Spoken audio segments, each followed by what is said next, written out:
Welcome to Tokyo Game Life, a Tokyo-based video game podcast focusing on Nintendo and gaming culture in Japan's capital. As always, I'm your host, Mono. Happy almost Valentine's Day if you're listening to this a bit early. Valentine's Day is pretty much the same as in Japan. There is the concept of guys giving presents on Valentine's Day and girls wanting to reciprocate on White Day, but a lot of girls also give gifts on Valentine's Day. I mean, why split it up? This is an unexpectedly big episode. Normally I do games, news, and then the feature, but this time I'm going to put the feature first because this week's feature is all about Hard Off, the popular used goods chain in Japan. I talked to official Hard Off ambassador Alex Kraus all about hunting for retro games in this amazing store. It's a fun discussion, so why not put it at the top? After that, I'll get right into the Nintendo Direct. This is a bi-weekly podcast, so you really have to hope that huge news comes right before a new episode. And fortunately, it did this time. Then I'll give some post-game thoughts on Pokemon Legends Arceus. I won't get into spoilers, so feel free to listen if you haven't been completely obsessed with the game like I have. I'll also share my thoughts on Vivid Night, a very colorful, very anime, roguelike auto-battler. And yes, there was news outside of the Nintendo Direct, so I'll be speaking about that as well. Alright, let's jump right into our feature on Hard Off.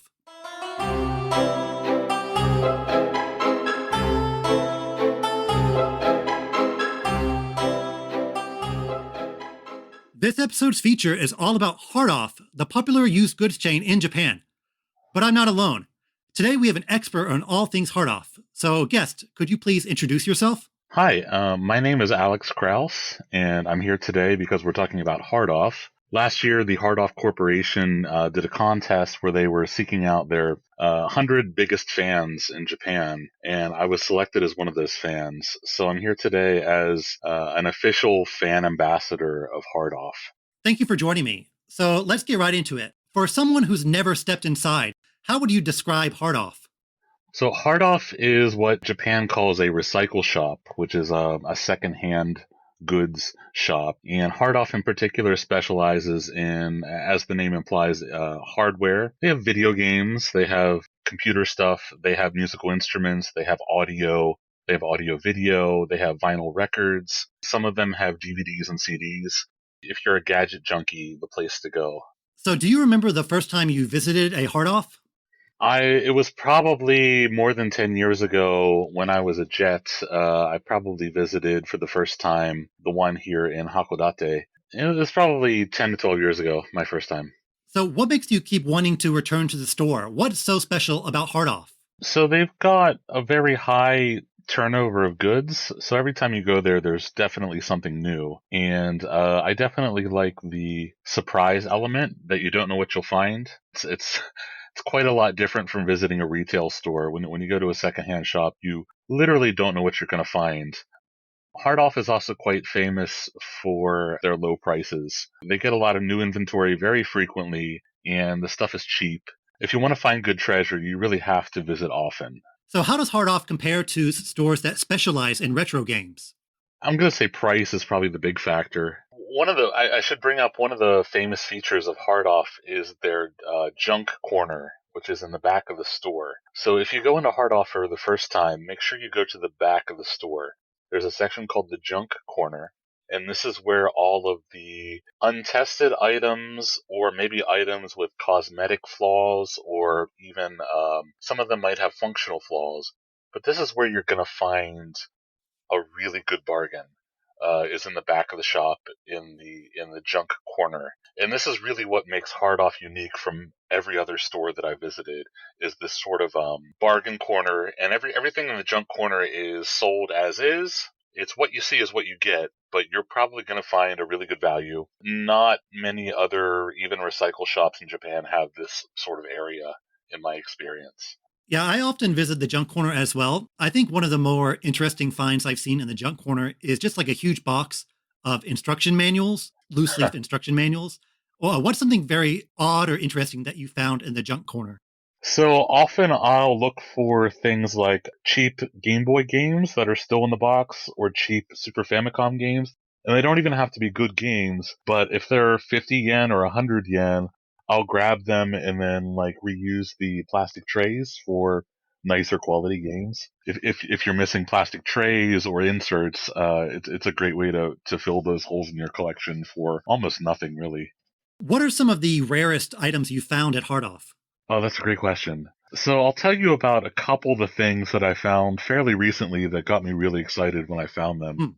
One of them is not video game related, but I was still excited when I found it. So I'll start with that one. Is that I found here in Hakodate, I found it was a Laserdisc box set of the original run of Twin Peaks. And I'm a big Twin Peaks fan, and it was like 1,000 yen, and it was like a 13-disc Laserdisc box set. This is actually the second time that I've owned this set. I found another set at the same store about 10 years ago, and it was more expensive last time, but it's just a lavish box set that had great artwork, extremely heavy. As a fan, it was a really nice item to find. So yeah, I was really happy to find that item again for a second time, because the first one I sold when I went back to the US. And then another very rare item that I found at Hard Off recently, I think this was back in December, was I found it at Hard Off about a week after I learned that it even existed. It was a special edition of Final Fantasy VIII for the PlayStation that comes with, so you get the game, and then it comes with a memory card holder made by Hori. And so those two come as a set, and then it comes in like a special slipcover that holds both of them. So it's like an extra wide, double wide slipcover. And I think this was exclusive to a retailer, but I don't remember who it was off the top of my head. I had found this out on Twitter because somebody I follow who I think goes by the name of like PSI Hibaihin, and there's somebody who only collects PlayStation 1 not for sale items, which is called Hibaihin in Japanese. And they posted this set, and I'm like, I've never seen that before. And they posted it, and then a week later I found it at a Hobby Off store in Sapporo. And maybe this is a good time to note, Hard Off runs a bunch of spin-off stores as well as Hard Off. They have Off House, which does like interior and clothing. And then they have Hobby Off, which is, as the name suggests, hobby items and toys. And also, Hobby Off does carry retro video games, so it's a great stop if you have one near you for retro stuff. They have some outdoor stores, and they also have some audio, they call it Audio Salon, which is like audio video specialty stores. And then they've got one more, actually they've got two more. They've got Garage Off, which is car stuff. And then there's Liquor Off. And your foreign audience might be saying, what's Liquor Off? So since 2015 in Japan, it's been legal to buy and sell previously owned bottles of liquor that are unopened, which is really cool to me because I'm a drinker, so I enjoy finding these things. So you can find a great deal on a secondhand bottle of liquor at Liquor Off. So that was a big tangent. So when you go into Hard Off, are you looking for something specific, or do you kind of feel like you just want to go and see what you can find? You absolutely have to be in the mindset to just sort of be ready for whatever the store throws at you. Because it is a secondhand store, so they don't really carry, like, you can't go in expecting them to have something in particular. You just have to be ready you have to be ready to be excited, I think. And you have to be ready to expect the unexpected, as the cliche goes. Is there anything you haven't found that you hope to find at Hard Off? Yeah, sure. I've got a wish list of things, some of which were inspired by other like, Japanese shoppers that I follow on Twitter. There's one item that has eluded me for a long time, and this is another item that I didn't really know existed until maybe last year. I'm a big Square Enix fan, and Square, I guess this is like a pre-order item for in the PS1 era.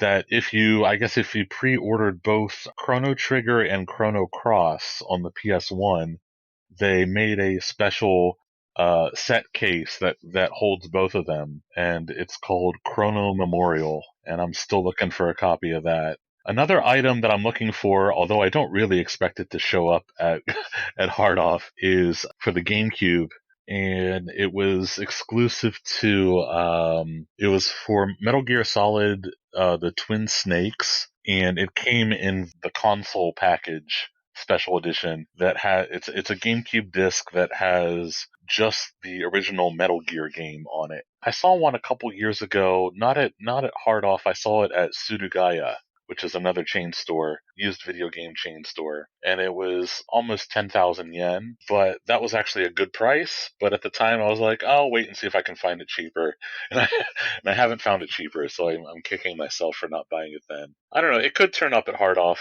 Who knows? We'll see. I have a theory that hard-offs in remote locations have better stock and prices than hard-offs in the city. Am I right, or am I totally off base? Absolutely. It's sort of unfortunate news for people who might be visiting Japan, although obviously Japan has not had any foreign visitors recently. We hope that returns. But, a lot of visitors, they will come to Tokyo and maybe they'll go to Akihabara and spend a day there. But your best bargains are going to be in the Inaka, in the countryside. So I'm up here in Hokkaido, and I try to visit basically all the medium-sized cities that are within my reach, because I think those are the best picking grounds. The more urban you get, the more picked over it's going to be. So yeah, I totally agree with that. with that theory. Yes, I'm Tokyo based, so all the hard offs in Tokyo, they're fun to go to, but obviously the prices are much higher than like a very typical hard off you would find in like the countryside. Yeah, I've got some Twitter friends in Tokyo, and they post things that they find, and the prices are okay, but they're not crazy cheap in my opinion.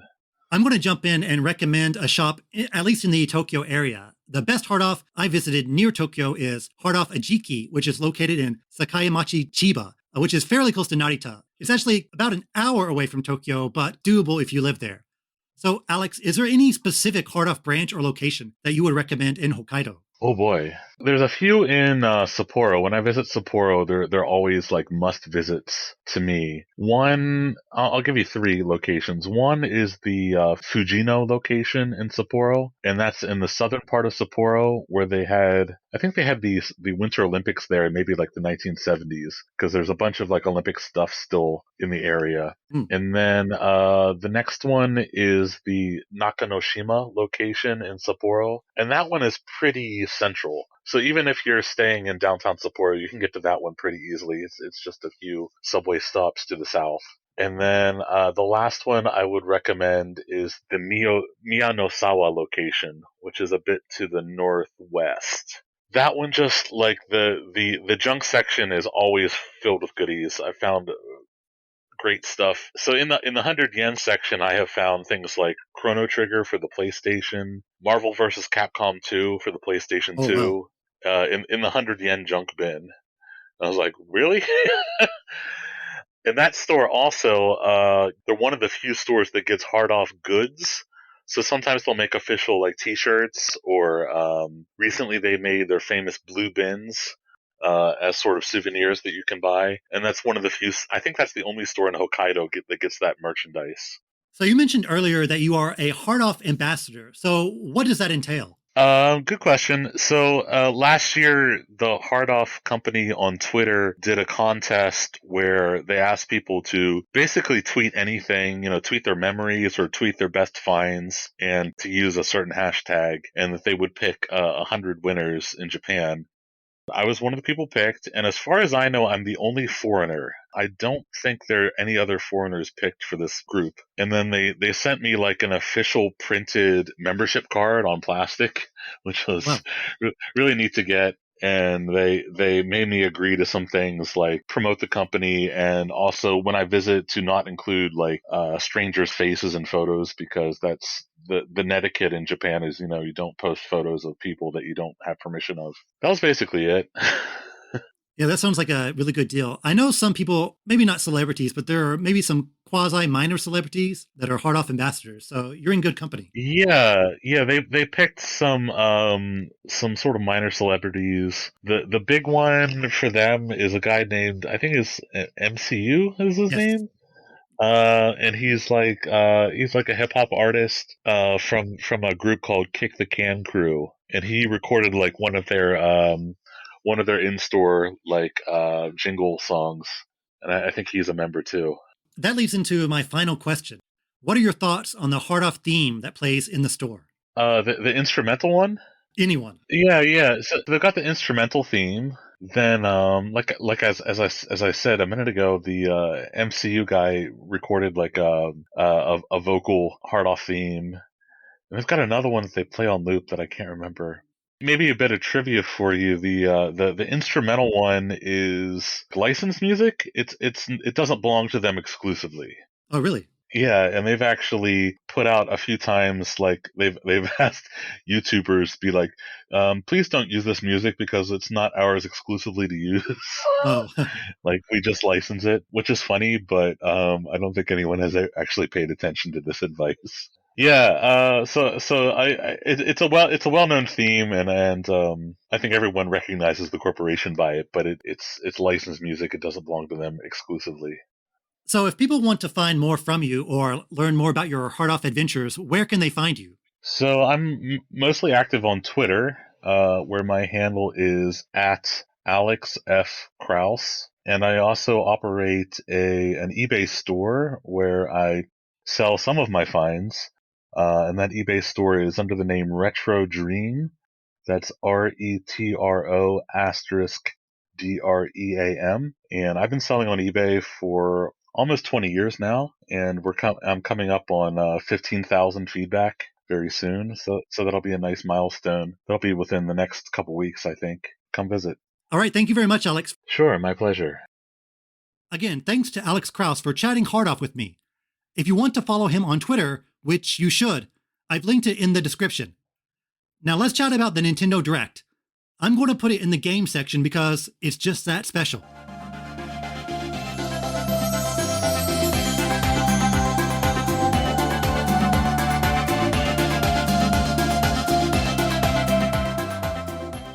We got the first Nintendo Direct of 2022 a few days ago. Wednesday in the West, but Thursday morning in Japan. Directs in Japan are typically either 11 p.m. or 7 a.m.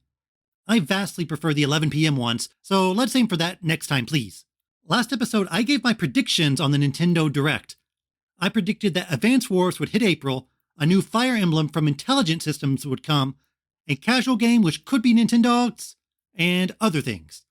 I mean, I got kind of close, right? I'm going to go in quasi-order of what was announced.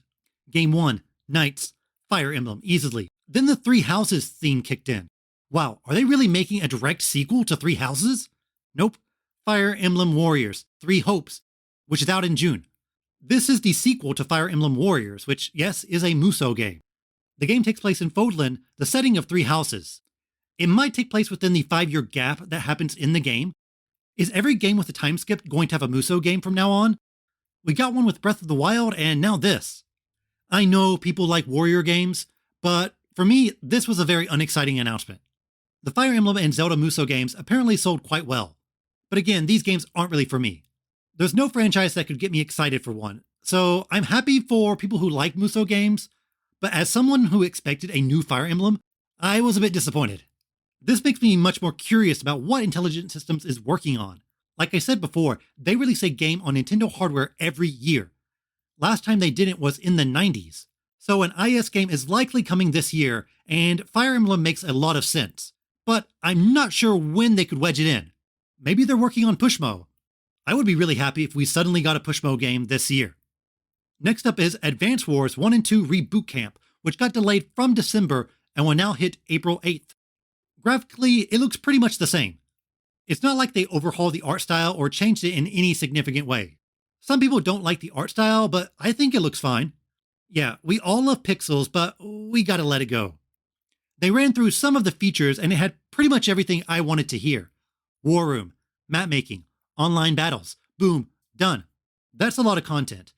2 campaigns, which aren't that long by themselves, but if you add them together, it is quite lengthy. I can see a lot of people becoming obsessed with this game. Is it going to dominate my April? Maybe. Sadly, this game still isn't announced for Japan. Advance Wars has a very spotty record in Japan, but I was hoping they would bring this one over. I mean, if you're going to bring one over, might as well be the one on the console that is dominating the region. It could still be coming later this year in Japan, we'll see. I hear you Japanese Advance War fans, hang in there. No Man's Sky is coming to Switch this summer, with all the updates. When it popped on screen, I thought, for sure this is a cloud version, right? But no, it's a native Switch version. Hello Games, the developers of the original title, are actually handling it in-house. They put out a heartwarming statement saying that they worked really hard on bringing it to Switch, and yeah, it looks impressive. If it runs well, I could see it being a big hit on Switch, even many years after release. It's a resource management game, so it's something you can lazily play on the couch while listening to a podcast, like this one. Those games are perfect for Switch. Mario Strikers Battle Legion from Next Level Games is hitting Switch this June as well. It's a new Mario soccer game, but it seems to have an even heavier emphasis on combat and physicality. It definitely has a very edgy kind of look. All the uniforms are these weird techno armor suits. You can also change your suit to focus on different stats, which does look like a lot of fun. One of the things that Mario Tennis and Golf lacked on Switch were unlockables within the game. They were all limited to online campaigns. People want to unlock stuff in the actual game at their own pace, not online. Some new features include online clubs where you can team up with players to climb the rankings. Maybe I'll make a club for this podcast. Tell me if you're interested. Even if you don't like soccer, Mario Strikers is a ton of fun, so I'm sure this one will be very cool. Splatoon 3 got a vague date, summer 2022. Expected, the previous two games released around that time as well. I'm guessing July or August, since most June titles got a date. They showed off Salmon Run, which has new bosses and new maps. More importantly, Egg Throw. You can throw eggs to your teammates or even into the goal.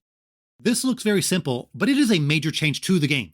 Salmon Run is all based around dunking these gold eggs into a basket, and if you don't have the required amount, you lose.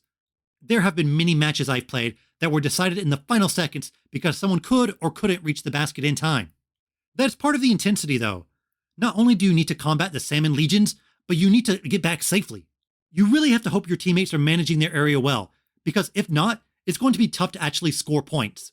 I'm curious to see how they balance the game now that you can hurl the eggs into the basket. This might lead to wider maps, or maybe even more enemies on the field. They also teased a Godzilla-sized salmon. I'm going to call him Salmonzilla. Original, I know. I'm sure Nintendo will come up with a much better name. Splatoon 3 doesn't seem to have a lot of focus on it now, but I think around April or so, Nintendo is going to go in hard on the marketing. I can see a Splatoon-specific direct coming in spring.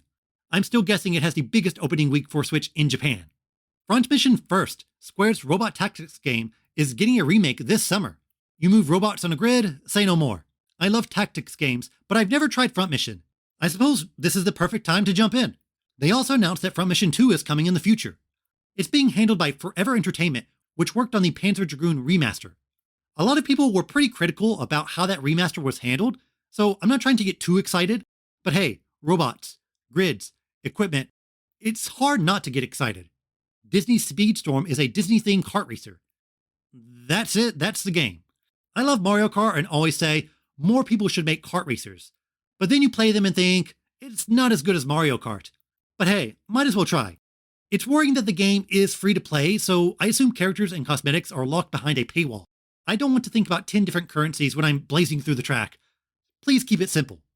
It's coming out this summer. A couple of old game collections are coming to Switch. Assassin's Creed the Ezio collection is AC2, Brotherhood, and Revelations. If you've never played them, they are quite good. They aren't these huge bloated open world games like modern AC titles. They're actually about 20 hours each and they don't drag. There's a lot of fun concept and it controls well. It's pretty much the perfect place to jump into the franchise. Both Portal games are also coming in the Portal Companion Collection. Again, excellent games, and Portal 2 was actually my game of the year once upon a time. Again, if you skip them, pick it up now. It's apparently only $20, which is a great price for two amazing titles. Klonoa Fantasy Reverie series brings back the first two games in the Klonoa franchise this June. It's a cute mascot platformer that has a cult fan base. I played the second title and quite liked it, so I'm glad I can revisit the series on the Switch. I was trying to think about how many Klonoa games there actually are, and I assumed it was just 2. But weirdly, there are a ton of spin-offs. Did you know that Klonoa had a volleyball game that was only released in Japan in 2002 for the PlayStation 1? There's also a WonderSwan game. There were quite a few titles on GBA, so I think most Nintendo fans likely experienced Klonoa through that. I mean, I would love a complete collection with all the games, but beggars can't be choosers. Another old game, Chrono Cross, is coming to Switch. Chrono Cross the Radical Dreamers Edition. It bundles the classic PS1 JRPG, Chrono Cross, and the Satellaview exclusive Radical Dreamers, which is a text-based adventure that follows Chrono Trigger. It's never been officially released in English, so this is a big get. I love how so many Japanese retro titles that never got any sort of localization are finally getting their time in the sun this generation. I mean, we got Moon. A Chrono Cross remake was heavily rumored, but I always assumed it was just an up-res remaster, and yeah, it's that. There are some new additions, like an updated soundtrack, and you can skip encounters. I do think it's kind of funny that so many quality of life upgrades for this generation of JRPGs are just minimalizing the battles in some way. I mean, isn't that kind of the point of a JRPG? The ebb and flow between battling and exploring? It's good we have the option regardless. Chrono Cross is a fantastic RPG with a wonderful art style and an incredible soundtrack, so if you've never played it, play it. It's $20, which is a pretty good price for a long game, plus a never-before localized bonus. I still don't know how we got this game on Switch before Chrono Trigger, but here we are. A short showcase of Kirby and the Forgotten Land followed this. The big new reveal is Mouthful Mode. You know how Kirby can swallow anything? Well, what if he couldn't? It's hard to explain with words. Imagine Kirby is just wrapped around a huge object. The Kirby car got the most attention. He's wrapped across the top like a car cover and you can drive him through the level. If you haven't watched the direct yet, you need to check this out to fully get the image into your head. Kirby can wrap around other huge objects like vending machines and scissor lifts. This seems pretty similar to the Robobot in that it's something you use every now and then, but it isn't the bulk of the gameplay. We saw some copy abilities, including evolving abilities to become more powerful. Like fire can turn into a volcano and then into dragon fire. This is a pretty cool spin on the copy formula. It's not just a power upgrade, but also range, speed, and a lot of other factors come into play. A lot of people think Kirby is a platformer, but really it's more of an action game. You go into a level and completely obliterate everything you find. It's so fun how absurdly powerful you are, and that's the appeal of Kirby to me. So give me wacky and incredible powers, and I'm on board. I think a lot of people who typically ignore Kirby are going to give this game a shot, and it could be the biggest Kirby game yet. MLB The Show 2022 is hitting Switch this April as well. It has Shohei Ohtani on the cover, which is pretty cool. He's in a lot of advertisements in Japan. I see him practically every day. This game looks pretty rough on Switch though, and I'm not very picky about these things. The show is pretty solid from what I've played, so if they can get it running well, it should please MLB fans. What probably won't please anyone is the Kingdom Hearts games are coming to Switch via the cloud. Okay, I understand 3 being a cloud game, but the others? Come on, Square typically puts a lot of time and efforts into their ports and remakes, but it seems like something that nobody really wants. Which is a shame since I'm sure there are a lot of Kingdom Hearts fans who own a Switch and want to play it there natively. You can play a different Square Enix game natively on the Switch though. Shockingly, Square Enix announced an HD 2D remake of Live Alive, the once Japan-only Super Famicom JRPG. This was by far the most surprising announcement to me. Square has a lot of under-the-radar or forgotten JRPGs, but this is maybe the most ignored title of them all. It has an interesting structure though. There are multiple protagonists in different time periods, and you go through these stories individually as they have their own special gameplay gimmick. So yeah, it's very similar to Octopath Traveler. This game has some pretty notable alumni, like Takashi Tokita and Yoko Shimomura in the early stages of their career. It's certainly a game that becomes more interesting once you learn about its history and influences. That said, this game was never a huge hit. It didn't sell that well in Japan, it didn't really review well, but it is kind of a cult hit now. It has its fans for sure, but it's not like Square has been hiding a Chrono Trigger tier game from us. Since it is a remake and not a straight port, Square could change quite a bit to improve the game, and it might be able to find a brand new audience that appreciates it. It's $50 in the States and 7,500 yen in Japan, which is pretty surprising for a relatively unknown game. But they are overhauling it visually. This definitely makes me think that the Dragon Quest III HD 2D game will be $60, so get ready. The next game shown will likely be the best-selling, Nintendo Switch Sports, the sequel and/or spiritual successor to Wii Sports. It has the same feel, the same music, but with a reduced Mii presence. They did show characters that have Mii faces transplanted onto new bodies, but a lot of people weren't happy about the new character designs. I mean, I think they look alright. They kind of remind me of Ninjala, which takes from Splatoon, so yeah, they are kind of Splatoon-esque in some very small way. But that's not the point. The point is those classic games from Wii Sports, along with the motion controls, are back. Well, some of them anyways.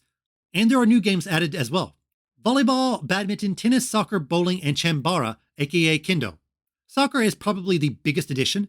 The ball is huge, so yeah, they made Rocket League with people. What an idea! Soccer also supports the leg strap, which you may already have if you own Ring Fit Adventure. The physical version of Nintendo Switch Sports will include it if you don't already own it. Other fun twists include survival bowling, where everyone bowls at the same time and are gradually eliminated. Battle Royale bowling, why has no one thought of this before? Nintendo also announced that golf is coming in fall, so Nintendo Switch Sports will be kind of a live service game. Personally, I want boxing and archery. It's great to see this Nintendo franchise come back. It was a cultural phenomenon on the Wii, but Wii Sports Club was completely ignored on the Wii U due to having it some weird free-to-play structure. The digital version of the game is only $40, which I think is going to be a great pickup if you like casual games. I'm glad Nintendo has experimented with their pricing when it comes to these types of games. Big Brain Academy, Clubhouse games, Nintendo Switch Sports, and so on are much more affordable, which certainly helps them find a new audience. This was my favorite announcement, and I'm there day one. Some sizzle reel things, Taiko no Tatsujin Rhythm Fever is another Taiko game. Cool. As someone who lives in Japan, home versions aren't that amazing since I can just walk to several Taiko arcade machines. The bigger the drum, the bigger the fun. Triangle Strategy also has a demo that transfers the progress into the main game. I'm definitely buying this game, but I might just wait and do it all at once. It's nice for people who want to get a head start though. Metro Dread is also getting a free update, a Dread and Rookie mode. Dread mode is one-hit kills, Rookie mode gives you more health on a refill. I love Dread, but getting killed in one hit is not something I need. I would definitely try to watch a one-hit kill speedrun though. On the Nintendo Switch Online front, Earthbound Beginnings and Earthbound are both now available. Earthbound, fun game, play it. I actually replayed it to completion a few years ago on the 3DS, and it's still a very unique title. Konami's Getsu Fumaden remake was shadow dropped on the Switch. I think this game looks really interesting.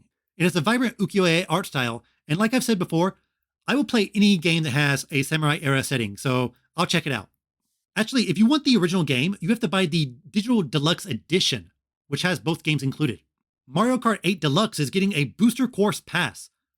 48 remix tracks from past games, including courses from the mobile Mario Kart Tour.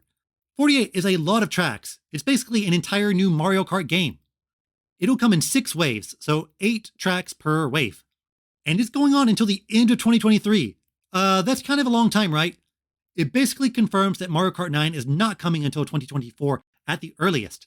And maybe it might hint that the new Switch won't come out until that time as well. Not a hard confirmation, but something interesting to note. A lot of people have been begging for Mario Kart 8 Deluxe DLC and couldn't understand why Nintendo hasn't supported their best-selling game. To me, it makes perfect sense.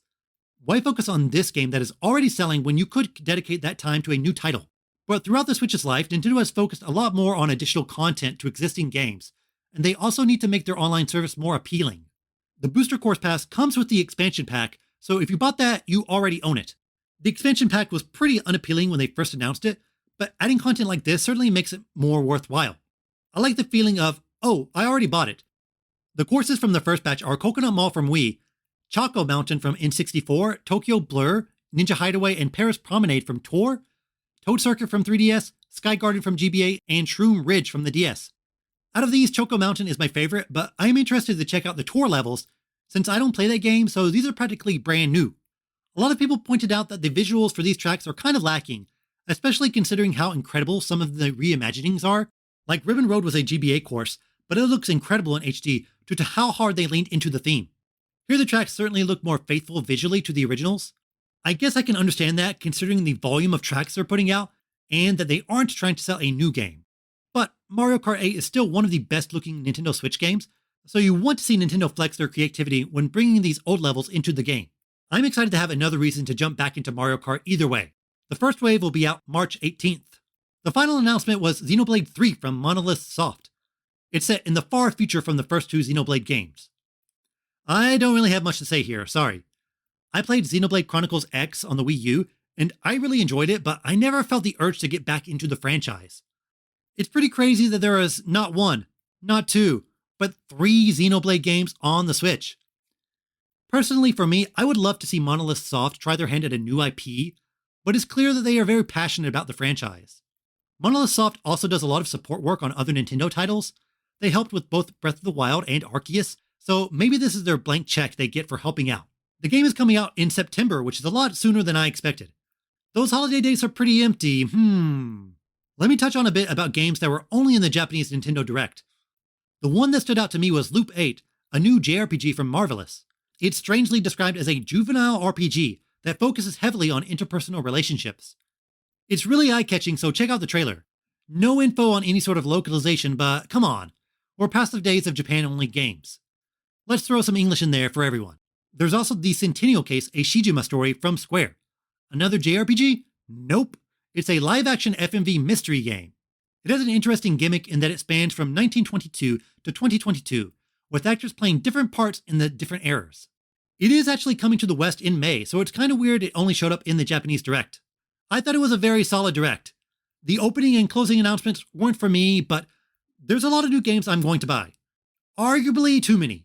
Sadly, no Breath of the Wild 2 news. I just wanted them to say, don't worry, it's still 2022.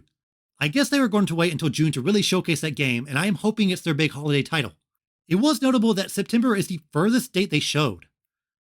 At last year's February Direct, they announced both Triangle Strategy and Splatoon 3, both 2022 games.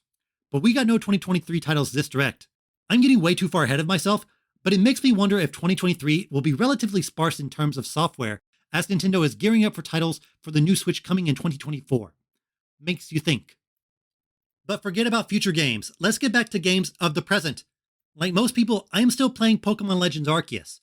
I've rolled credits, I've done the big thing after that, but I'm still working on catching all the Pokemon. Some of these Hisuian forms, man, they have some pretty crazy evolution methods. I gave my initial impressions last episode. I won't get into heavy story spoilers, so don't worry, but I want to share my updated thoughts now that I'm in the postgame. In short, I'm incredibly pleased with how Pokemon Legends Arceus turned out. It's ambitious for the franchise, and I think for the most part, everything it tries to do, it does almost perfectly. I was completely engaged with the game from the beginning to the end, and I still want to keep going. I don't think it's flawless, and there are some areas of improvement for sure, but for Game Freak to advance Pokemon in such a remarkable way, while also doing a lot of original things, it's impressive to say the least. I think I had just gotten to the third area last time. Now I've seen them all. The open zone aspect is pretty interesting in how it's designed. It's not your cookie-cutter open-world game with 4 or 5 of the same types of activities scattered across the world that you clear one by one. It's not a checkbox open-world game. But it's also not like Breath of the Wild, where it's laid out in a way that drives you to a specific point or even to distract you with something interesting in your line of sight. Really, you are taken area by area via the Pokemon encounters. Okay, this area has a bunch of Swinub, but off in the distance maybe you see a Chansey, so you go over there. Rinse and repeat. There aren't any really overworld obstacles outside of ability gating, such as, you can't swim yet, so you are really given freedom to just wander around. And you'll certainly find something worthwhile, in that you'll find a new Pokemon. Pokemon is kind of lucky when compared to other games because as long as you have the Pokemon in there, it automatically makes it more interesting. Like, what if this game had the same structure, but instead of Pokemon, you were just fighting random bandits or dragons? I think it wouldn't be anywhere near as fun. But each Pokemon encounter is unique in how it interacts with you, and you gotta catch them all. And just observing them is fascinating at times. I love how ghost Pokemon pop up when it turns night, and they patrol their little creepy area. It's funny to see Machokes chill out in a hot spring, or Manteens leap in the air in the middle of the ocean. Even though the maps are largely flat and lack landmarks, you still feel a need to push forward just to see how many Pokemon you can find. It's kind of ironic that the strongest part of the open world design is that, they put Pokemon in it. They fit in wonderfully with the natural world, and there are so many memorable areas that seem designed specifically for a type of Pokemon. Like the muddy bogs filled with Hippowdowns. This is something you see in the anime or picture in your mind, but it never actually shows up in the games. But now we are really seeing Pokemon naturally integrated into the world. It takes a lot of what makes Pokemon Snap special, but now you can actually walk around and interact with what you see. This game has a very specific loop that will either hook you or it could bore you. I was hooked from the first area, and I always found it fun to find new Pokemon and catch them. Battles are fast-paced and more engaging than ever before, considering how easily you can get wiped out. Everything is so quick and smooth, you can really do a lot in a short amount of time. I have about 40 hours on the clock, but honestly it feels like I've played so much more because I've done a lot. It never feels like I'm meandering or not making progress. I am non-stop catching, battling, or resource gathering. There's always side quests I'm clearing out or new places I'm discovering. If you don't like the first area, I'm not sure if there's a lot that will keep you engaged though. I do think that they try to encourage you to keep going with the ride Pokemon you unlock. The first 2 are convenient but not really groundbreaking. However, once you are able to navigate the water, mountains, and sky, it completely opens up the game to you and really lets you focus on whatever you want. Earlier maps start to feel a lot more expansive, and it's worth going back there since a lot of Pokemon are hidden in places you simply can't walk to. The first area, Obsidian Fields, is perhaps the best in the game, oddly enough. I think it balances the ground, water, mountains, and sky area perfectly. A lot of it is locked off until you get the right Pokemon, so it almost feels like two maps in a way. When you discover something like Ramanos Island, you think, whoa, this was here the whole time? I also like how atmospheric the Alabaster Icelands are, and it's different in that there is not a lot of grass that you can hide in, so you really have to think about how you approach each Pokemon. The underground ice caves are also pretty fun to explore, and they have some secret Pokemon hiding in them. My least favorite area is probably the Coronet Highlands, the mountainous area. In Diamond and Pearl, Mount Coronet is one of the best locations in the game, and you really feel like you are scaling a mountain. But here, it doesn't have that feeling of an arduous trek once you get Sneasler, since climbing up is very basic and not super interesting. Once you get to the summit, you're like, oh, I'm here. I don't think it's particularly a bad area, but given its importance, it could be a bit more challenging or diverse. One area I haven't talked about is perhaps the most important, Jubilife Village. I was curious to see if it would expand throughout the game, and the answer is, it kind of does, I guess. As you complete side quests, more and more Pokemon populate the area, which is really neat. I just did a Mr. Mime quest the other day, and so now he's here in my village forever. Around the second chapter, it looks like some new buildings are being erected, and new buildings do pop up, but yeah, they don't really do anything. It's not like you get a new shop, it's just more homes for NPCs. I guess that makes sense in the game world, but it's not really that necessary. I think they just wanted to convey some change in the village throughout the game. With all these side quests centered around the village, it slowly turns into a character itself with some memorable moments. A lot of people were disappointed to learn that there's really only one city in the game, but as a hub, I think it does its job.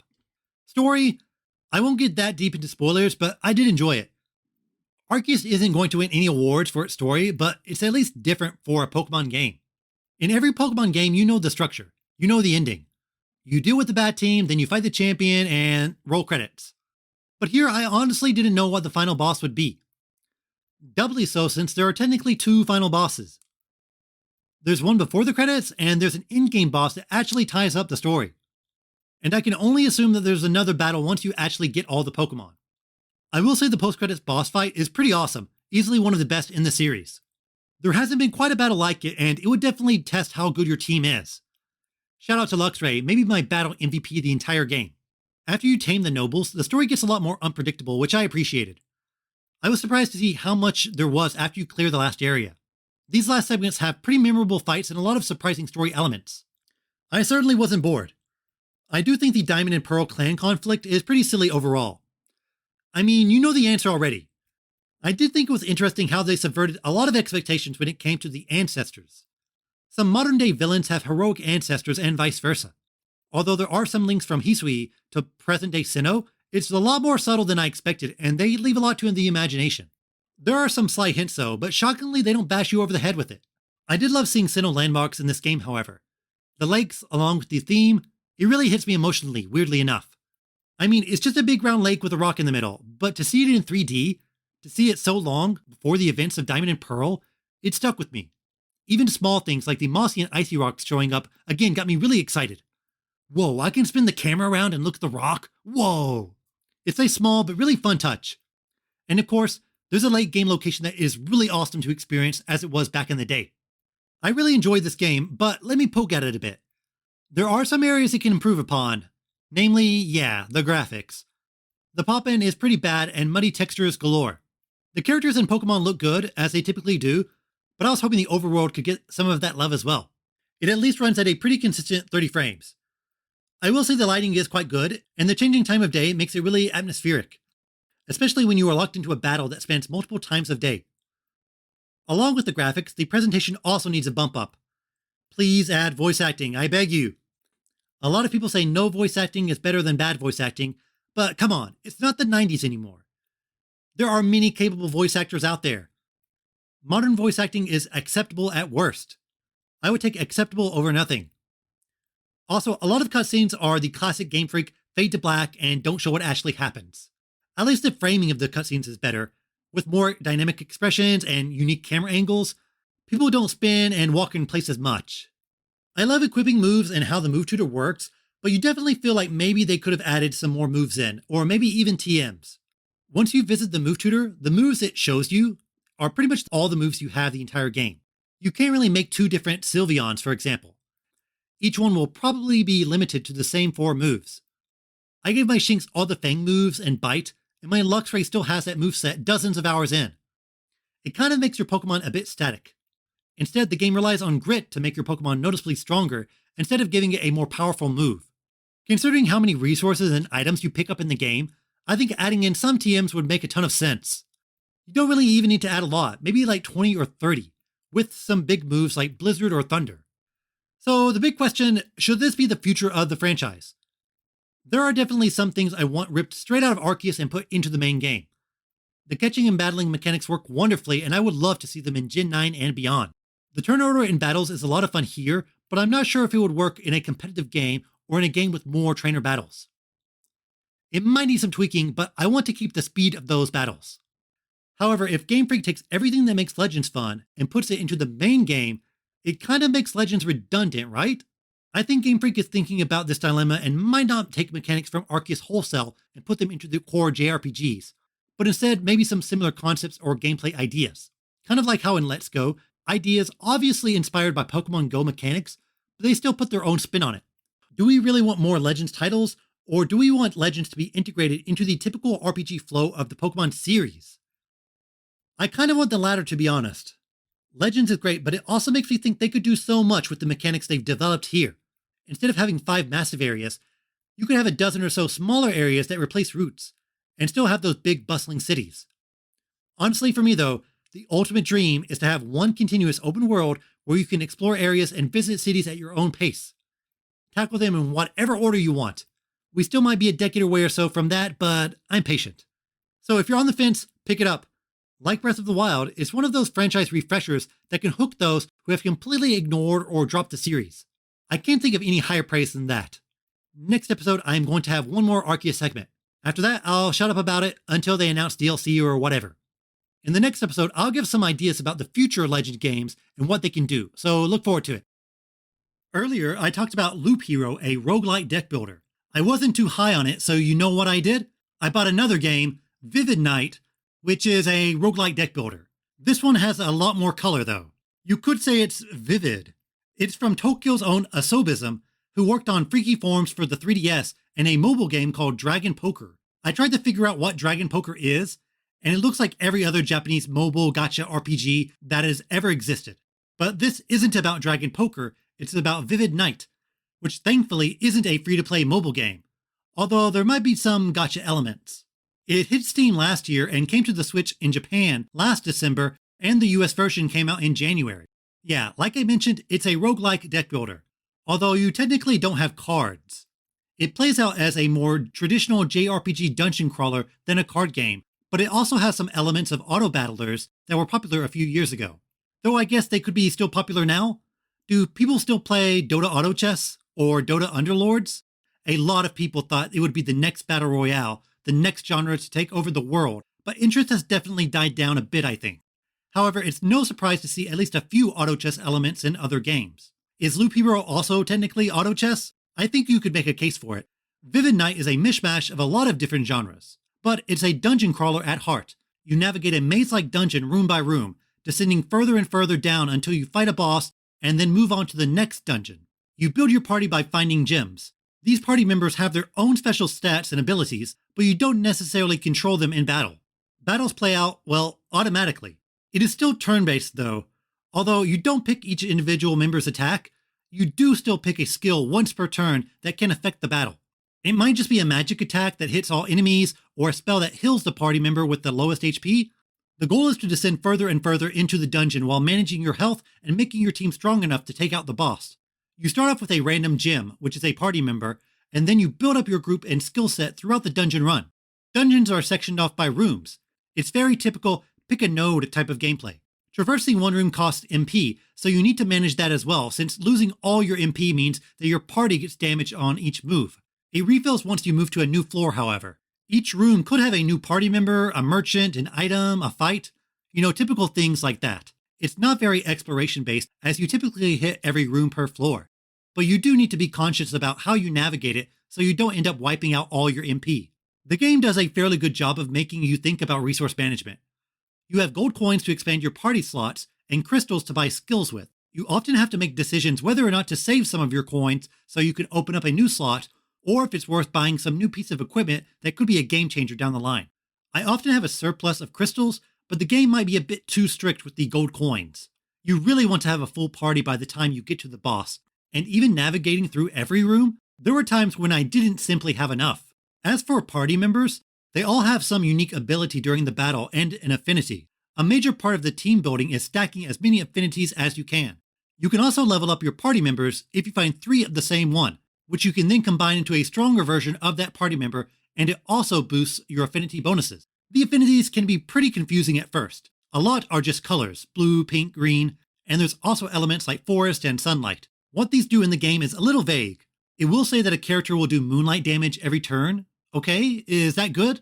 The game does explain what these abilities do, but one of my main issues with the game is that it's unclear what I should prioritize and build towards. Should I focus on moonlight? Should I focus on sunlight? I suppose that's part of the appeal of these types of auto battle games, where you experiment over and over again. But for me, I want more clarity regarding why I'm winning or losing in battles, especially during boss battles. I have no idea what they're weak against or how to really topple them. I just hope that I stacked enough elements and boosted my team enough to win. For example, blue reduces physical damage from enemies. But if I build towards that, and the boss turns out to use magical damage, well, my run was for nothing. The game is also heavily based on RNG. When you get a new character, you pick it out of 3.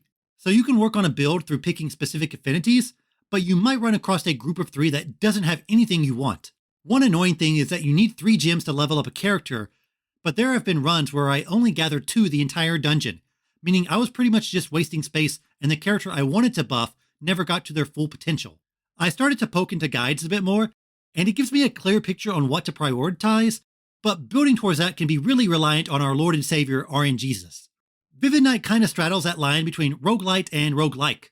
Although each run resets you to 0, throughout the dungeon you do collect a certain currency that lets you unlock new characters and skills that will be available to you during the next run.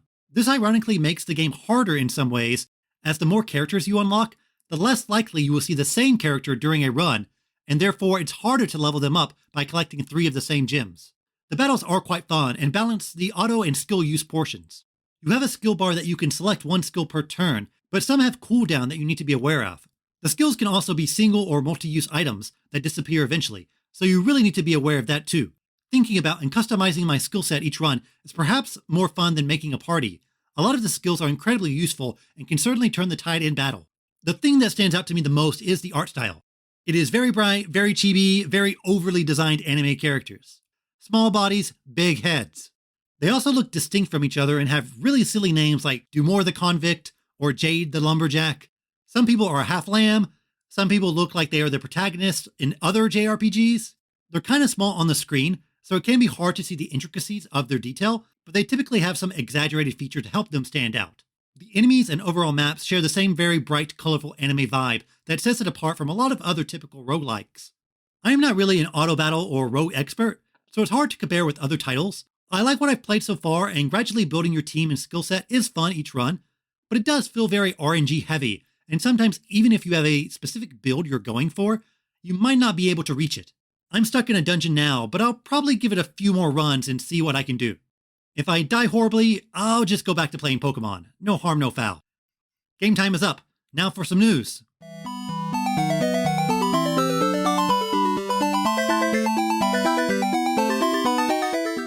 News time. There was some news outside of the Nintendo Direct. Nintendo released their quarterly financial reports for the last 3 months of 2021. Switch has surpassed 103.54 million units worldwide, passing both the PlayStation 1 and the Wii. Before the Switch launched, ex-President Kimishima predicted that it could do Wii numbers, something everyone scoffed at. Well, Switch managed to blow past Wii in less than 5 years.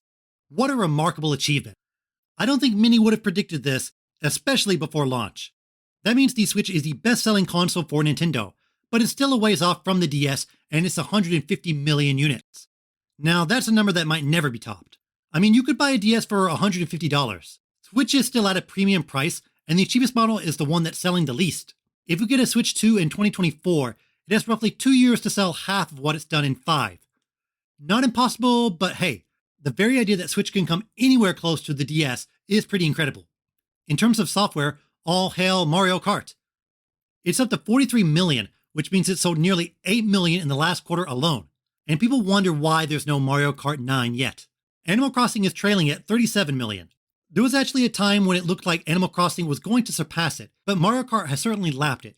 Smash is at 27 million, and Breath of the Wild passes the 25 million mark.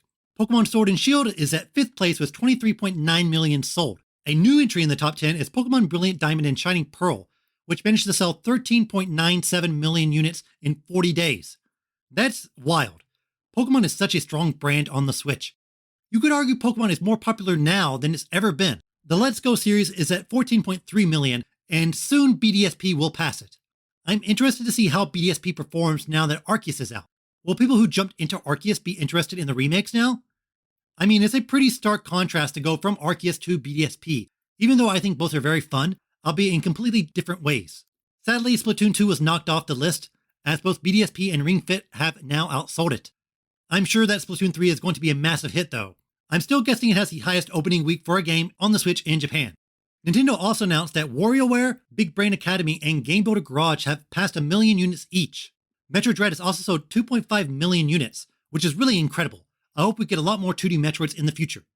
Speaking of selling, Sega has sold off the remaining of their arcade management business to Genda. In 2020, they sold the majority of it to the same company, but now it's 100% managed and controlled by Genda.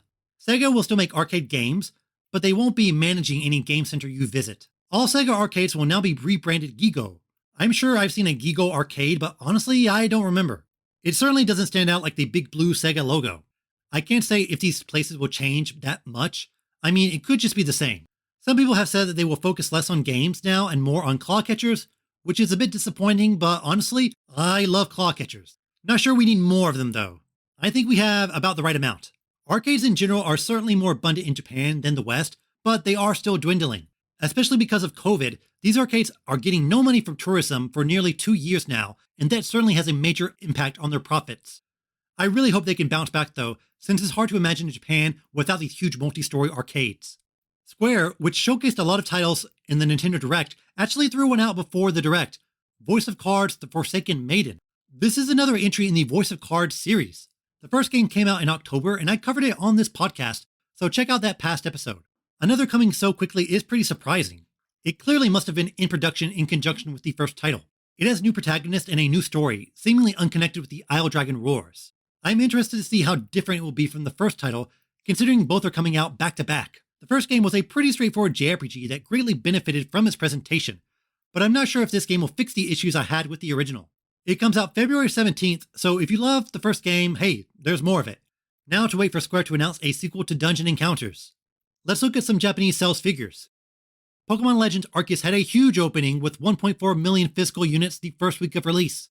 This is the second biggest opening for a Switch game in the nation, topping the previous second highest game, which was Pokemon Brilliant Diamond and Shining Pearl. So Sinnoh topping Sinnoh. It's currently at about 1.7 million physical units in Japan. Nintendo did announce that worldwide, Arceus sold 6.5 million units the first week of release, which really blew past my expectations. I honestly wasn't sure if it would touch Sword and Shield numbers or even the remakes, which do about 15 million. It's getting great word of mouth, so I expect it to have legs. In terms of hardware, Switch sold 99K the week Arceus came out and 92K this past week, which is slightly up from last year.